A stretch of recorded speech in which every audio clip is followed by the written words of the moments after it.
Bugün səhərdə Amerikada yaxşı ötüdüğən bir ailə, yəni bir real akadelerimizden bir qismi telefon qilib, Tahircan Ufkam, Uyghur nefret bildiriş bayramınız mübarek olsun deydi.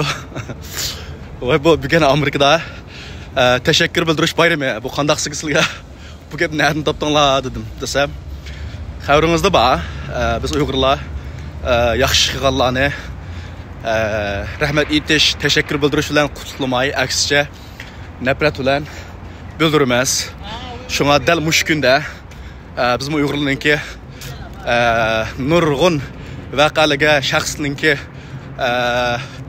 ba'zi xalqlar orasidagi kishilar tarafidan hujumga uchrayotganligi asosan pek qiynalib ketmasin, Uyg'ur xalqi mushu nefret bildirish uchun ayrim bir kun ta'sis qilib, Amerikalikqa o'xshash nefret bildirsin deb ijod qildik Ufkam, aralashkimiz o'ltirib deydi. Debdi bu gap bir qarmoqqa, kulgili bir qarmoqqa, ammo intayin afsunarliq bir tarbiyamizni sosyal medyada ve hatta bazı realligimizdagi ahvollarni aks ettirib berdi deb o'yladim, ham afsuslandim. Darvaqa ular bilan bosh paranlarni qilgach, bugun sizlar bilan bu vaqtga qarshi o'rtoqlashgim qoldi. Demisimi, yaqinqi vaqtlardan beri, yillardan beri, bir necha yillardan beri xalqimiz orasida umumiy bir uqum bor. Ya'ni bu xalqning qismatini qilish bektas. Bizde yaxshi qilganlarga teşekkür, minnettarlik bildirishdan ko'ra g'azab, nafrat, haqorat, tuhmat bildirish biroz ig'ir. Xizmat qilma deydiganlar, o'tirga chiqqanlar shunga bardosh beradigan bir kuch bo'lish kerak deydigan bir ommaviy qarash bor. Darvaqa uning bir qismi yana tanqidga taqobil turish iqtidori, ko'tarish iqtidori, qabul qilish iqtidori bo'lishi lozim degan tarafi aqliga uyg'un bo'lsa-mu, ammo haqoratga, tuhmatga, düşmanlikka, nafratga sazovor bo'lishga tayyorlik bo'lishi kerak degan bu qismi to'g'ri emas deb o'ylayman. Bu hech qanday davlatda, hech qanday millatda qabul qilinadigan bir taraf emas. Uningdan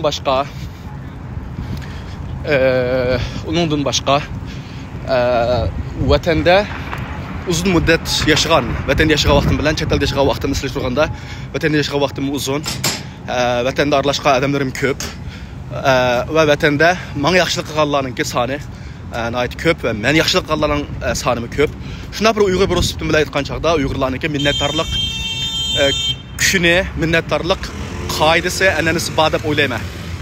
Ya'ni hozir davatgan bir qism do'stlarimiz davatgandek Uyg'urlarda rahmat etish qoidasi, an'anasi, madaniyati yo'q degan fikrni to'g'ri emas deb qarayman. Chunki Uyg'ur tilidagi tashakkur, minnatdorlik, rahmat degan so'zning hammasi şu Uyg'urlardagi bir-biriga xayrixohlikqa, go'zal harakatlarga minnatdorlik, rahmatdan kelib chiqqan madaniyatning ifodasi bo'ladi albatta so'z. Shunga tecrübelerim ve Uyg'urdagi real hodisalar ve etrafımızda nurg'un kishilar, ama yaşayotgan mushu muhitmi nurg'un samimiy kishilar, adaletli kishilar bor. Yani yaxshi ishlarni har xil shaklda qo'llaydigan, ifoda qiladigan kishilar ko'p sonda, mutlaq ko'p sonda bor. Gerçi Amerikaliklarga o'xshash maxsus kunimiz, teşekkür bayramımız bo'lmasmi, ammo bizning teşekkür an'anasi bir kunda emas, har kunda bor. Her qachon bor deb o'ylayman. Gerçi umumlashib ketmagan bo'lsa-mu, ammo navbatdagi realligimiz bizni shu xil teşekkür ne nafratning o'rniga almashtirish uchun bir harakat qilishga, o'ylanishga, fikr qilishga da'vat qiladi. Buning uchun balkim oddiy bir so'z, oddiy bir harakat, bir tabassum, har qanday bir kichik harakat bir odamning bizga yamanlık qilmaganligining o'zi rahmat etishga arziydigan bir harakat bo'lishi mumkin. Bak uzun yillarning oldida men vatanda bir qism yaxshi xizmatlarni qilgan vaqtimda bir yaqin do'stim mendan Tahircan shunda jafo chekib o'zingizni urib ba'zi xizmatlarni qilyapsiz. Ommaviy jamoatga foydali ishlarni. Buningdan nima kutasiz? Bu xalqning maqtishi nima? Bu energiya nereden keldi degan vaqtida energiyanın mənbəsi əlbəttə özümüzün kişilikimiz, göz qarşımız, dünya qarşımız, etiqadımız, tərbiyəyə mücəssimlənib ketgan umumiy ma'naviy boyliqning yig'indisi bo'lishi mumkin. Ammo kutadigan nima desa, kutadiganim bir xalqning maqtishi, madhiylishi din ko'ra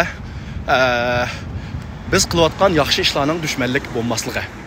Albatta, men atrofimdagi bildigan nurg'un yaxshi kishilar mundaq bir gapni men bilan o'rtoqlashdi. Ya'ni biz xalqdan bak cho'ng yordam madhiya kutmaymiz, faqat dushmanlik qilmaslikni umid qilmaymiz deb. Balkim bu vaqtda bir suhbat uyushtirishimiz mumkin. Mushu gaplarni men ko'p odamlardan angladim. Shuni o'rtoqlashishimiz mumkin. Ammo bu o'rtaq bir qarash, ya'ni kishilarning yaxshilik qilmasimi, yomonlik qilmasligi. Bak oddiy bir qoida prinsip. Ya'ni vaqt, zehn, hayoti barliq narsaga badal to'lab kelayotgan bir odamlarga, xalqning xizmat qilman deganlarga yordam qilmasimi, yomonlik qilmaslik, balkim tashakkur bayramidagi eng yaxshi bir ish bo'lishi mumkin deb o'ylayman. Hamda men bu kunda Gerçi teşekkür bayrami mening an'anamda bir bayram bo'lmasimi? Men yashayotgan bu davlatda 5 kun bayram qilib, kishilar an'anaviy shaklda tabriklayotdi. Mening bu yerda buni tabriklaydigan do'stlarim bo'lsa-mi, oilam yo'q. Shunga bu kunda men rahmat etgan odamlar bormi desa, bor. Men bu kunda o'zini Uyg'ur deb ishonadigan, Uyg'ur deb deyoladigan, Uyg'urlikni til, madaniyat faaliyetlarda günlük turmuşda aks ettiradigan, ifoda qiladigan, Uyg'ur xalqining huquqiy g'ururi uchun ozdir ko'pdir bir ish qilgan barliq kishilarga rahmat aytaman. Ham shunday qilishni har bir odam uchun bir rahmat aytishni muhim deb qarayman. Gerçi bizning teşekkür bildirish bayramimiz bo'lmasimi, kunimiz bo'lmasimi, ammo teşekkür etish bizning madaniyatimizda bor, ammo uni umumliq aylantirish nihoyat jiddiy zarur deb qarayman. Agar undaq bo'lmagan chaqda bu xil nafrat, dushmanlik, haqorat harakatlari keyingi bir avlodning uzun muddat davomlashadigan xalqimiz uchun ilib olmoqchi bo'lgan barliq harakatlarimizni bezdiradigan eng cho'ng ijtimoiy to'salg'i bo'lib qoladi. Chunki kim yaxshi ish qilsa, u nafratga qolsa, hujumga qolsa, keyingilar undan yomon o'rnak oladi. Bu ish biz uchun foydasiz deb. Bunun misollari nihoyat ko'p. Biz atrofimizda bildigan nurg'un oilalarning bolalari bu xil insonlar orasidagi muomildan cho'chib, qo'rqib, chunki hamma odamning unda tuhmatga bardoshlik berish huquq kuchi bo'lmaydi. Hamma odam tug'ilgan har qanday odam tinchlik, hurmat, mehr muhabbatga, söylüşke muhtaç bo'lib tug'ildi insonning asli tug'ma xarakteri. Ammo buni binormallik harakatlar bilan uni burmilab insonlarni zodi hech qanday gap ta'sir qilmaydigan darajada sovuqqon qilib o'tish bu faqat Uyg'urlarning yiroq kelgusi uchun foydasiz bo'lgan bir qilmish. Mehr muhabbat, teşekkür, hurmat bizga yarashadi. Buni qat'iy davom qilishimiz kerak. Xususan menga har qanday tanqid fikrlarninki to'g'risini qabul qilma. Ishib ketgan, chakni ishib ketgan atalg'ular, so'zlar bular men uchun texmo bek. Ya'ni men tashqi qanchaqda tuhmat, haqoratlar men uchun nim bo'ldi desa, texmo ko'p energiya berdi. Energiya qildigan ishimiz texmo ko'pkan, xizmatimiz texmo yaratibdi, kuchi ta'sir ko'rsatibdi. Bundan texmo ko'plashimiz kerak ekan degan energiya kuch bilan biz davom qilamiz. Shunga Uyg'urning teşekkür bayramini Uyg'urlarga nafrat bayrami o'rnatishninki hojati yo'q.